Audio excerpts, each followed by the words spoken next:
I'm your host, Rhonda Hammond, AIA, and you are listening to the Voice of Florida Architecture.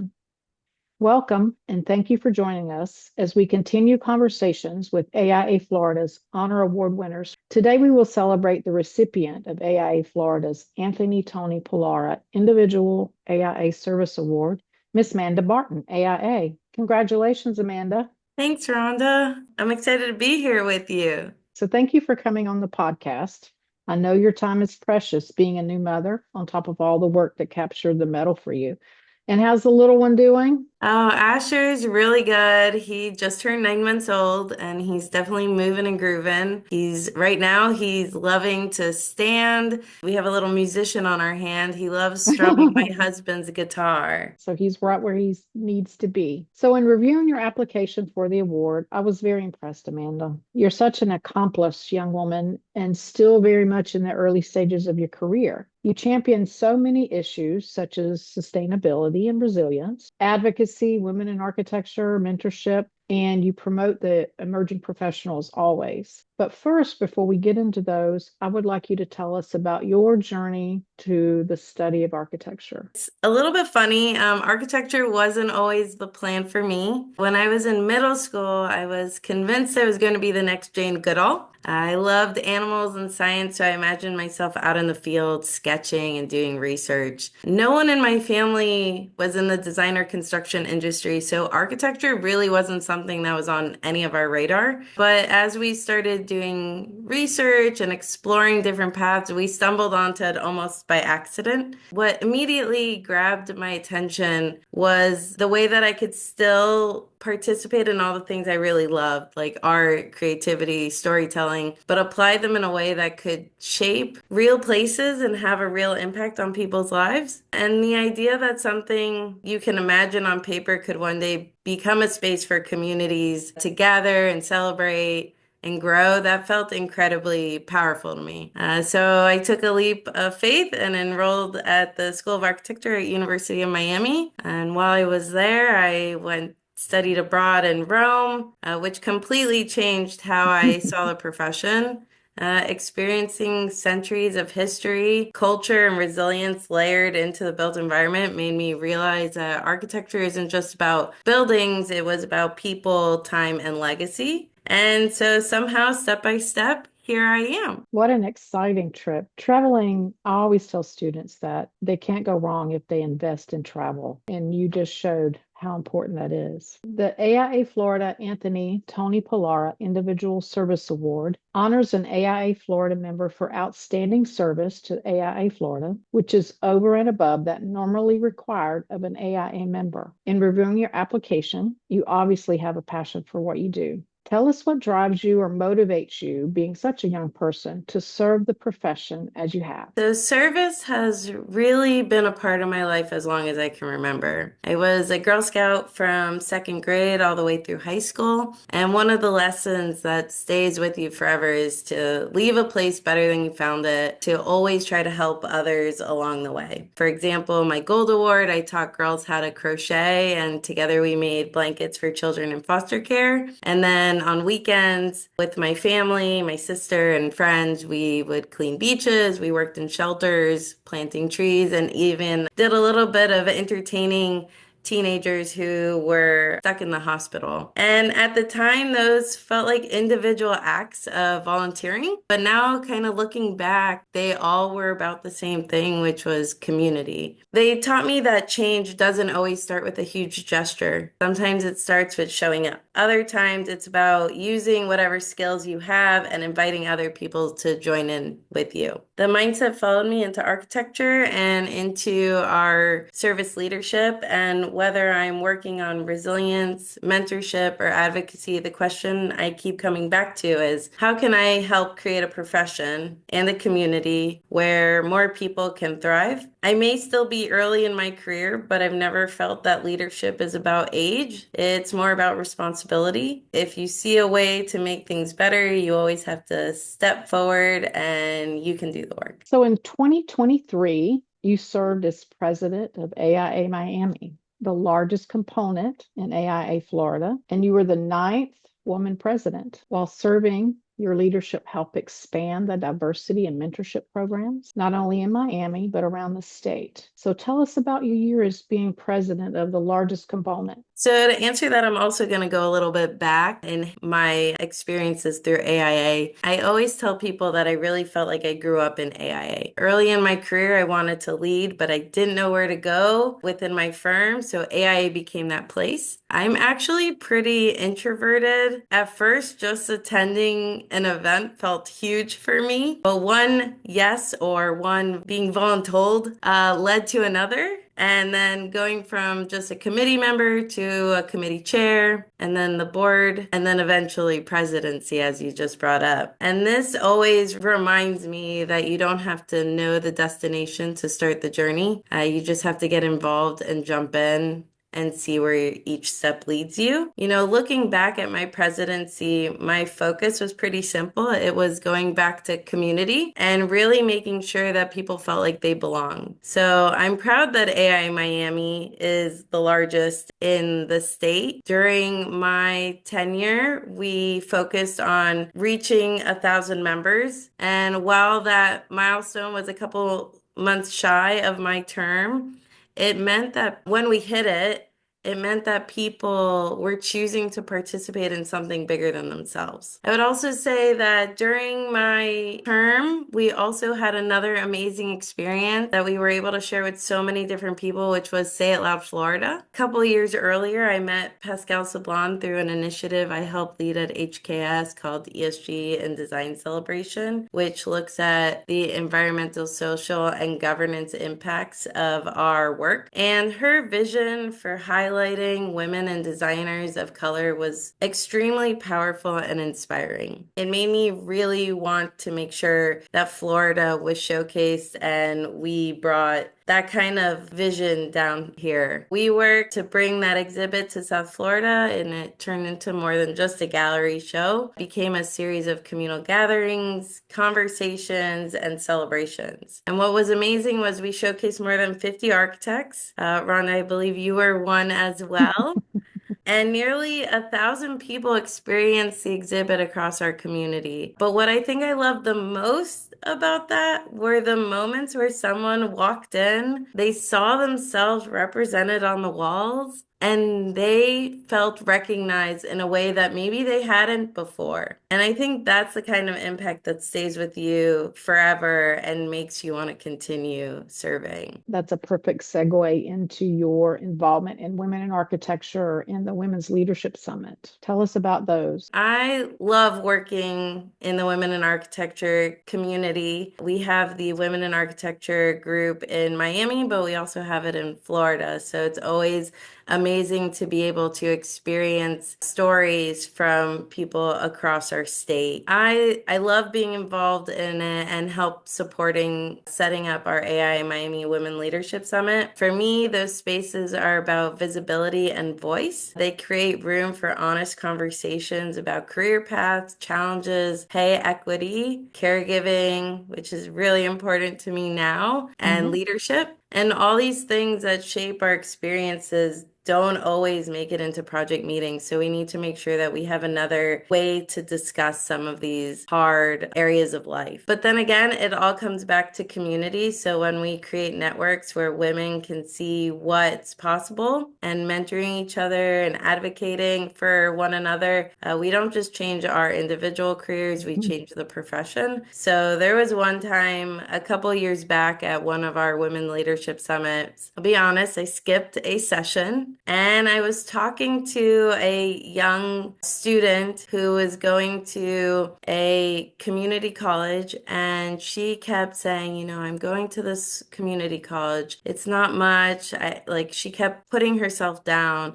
And I looked at her and said, you know, you're still in architecture. You're still in a school of architecture. We just need to raise each other up and support it. And now she has become such a light within our community in South Florida. She's been on panels and she is a host of another podcast. She's just growing so much. It's so exciting that maybe one little thing I said in between a session may have changed the way she looked at herself and the career. There's Those are such great stories. You weren't planning on being there, and it was being able just to give a word of encouragement. Absolutely. At the component level, you've been recognized with many awards: the AIA Miami Associate of the Year in 2006, the AIA Miami Emerging Professional of the Year in 2020, the AIA Miami and AIA Fort Lauderdale Emerging Professional Volunteer of the Year in 2018, and then their Rising Star in 2022. Moving to the state level, in 2019, you were AIA Florida Associate of the Year, which honors an associate member whose leadership, activities, and service to AIA Florida have been a direct benefit to the profession. Another quote from your application states that Amanda is dedicated to supporting and empowering the growth of young architects while encouraging her peers to give back to their communities. Does that sound familiar? A little. Yeah. Why the dedication to emerging professionals? When I started out, there simply weren't as many resources and roadmaps as there are today. And I was searching for guidance on licensure, leadership, and how to really navigate the profession. And a lot of it I had to figure out as I went along. And at some point, I realized that I had two choices. I could wish those resources existed, or I could help build them. So I tried to become part of the solution, creating programs, hosting events, sharing study materials, which then ended up opening doors and making the path just a little bit clearer for the next person and myself. And as I became more established, I really felt a real responsibility not to forget those early years and what they were like for me. And I think the other thing I've learned is that when people get involved early,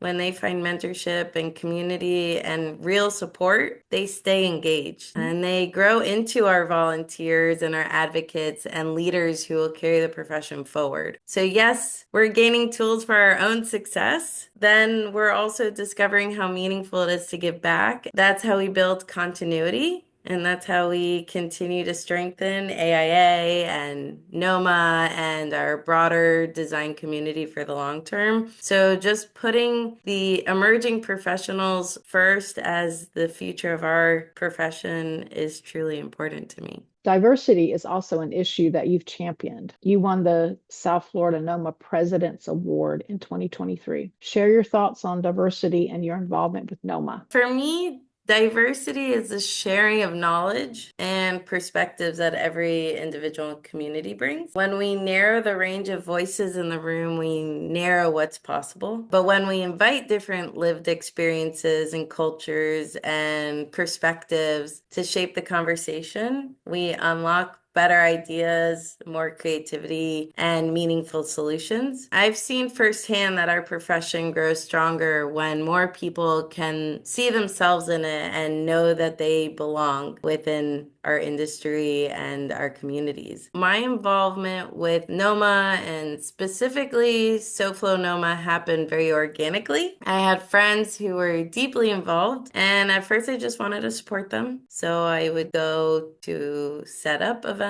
with them. I volunteered where I could, and I just showed up. And the more I participated, the more I realized that this wasn't just another organization, but it was pretty much like another family. The National Organization of Minority Architects really creates a space for people to be seen and supported and celebrated in a profession where that always hasn't been the case. At some point, I was tapped on the shoulder to help host SoFlo NOMA's pickleball tournament, which I do play a little bit, but I'm definitely no pro. It was a way for us to create a major scholarship, and last year we raised $10,000, which was the largest in the chapter's history. As I mentioned, it was a scholarship fundraiser, so knowing that while we were participating in a wellness activity, we were able to use those funds directly to go back to those emerging professionals and students and really support them through their growth in the industry and make it so that they have the ability and the means to thrive with our community. Today, I serve SoFlo NOMA as their vice president, and I'm going to be chairing the committee for the upcoming national conference in South Florida Florida, which is incredibly exciting as it gives us a chance to showcase our community and culture on a much larger scale. Pretty fun times happening in SoFlo Noma as well. That's exciting that you're bringing the national conference to Florida. So maybe we have to get you and the other leaders on another podcast to share about what's coming up. For sure. I think that would be a lot of fun. Your advocacy efforts are unprecedented. You're active with AIA Florida's Legislative Day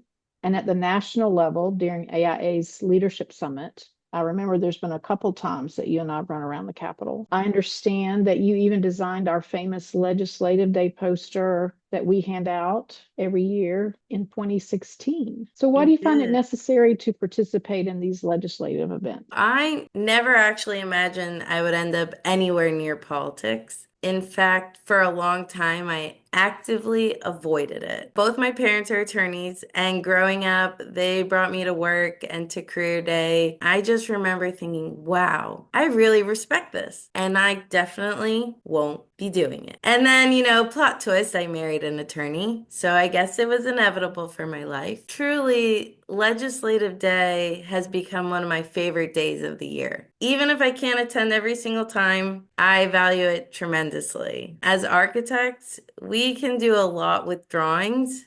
We shape incredible environments, but policy shapes the framework in which all of that happens. So if we want lasting and meaningful change, whether it's through resilience, housing, or sustainability, or protecting the health, safety, and welfare of our communities, we have to be part of the conversation at a legislative level. And it's also about protecting our rights as a profession, making sure architects have a voice in decisions that affect how we practice and how we serve. So it's all really important within these conversations. My favorite part of the day is honestly a different aspect, though. It's giving back. It's telling legislators that we're here as a resource. Architects understand buildings, communities, risk, and long-term thinking, and we can help inform better decisions for the places that we live. And I think that partnership between policymakers and design professionals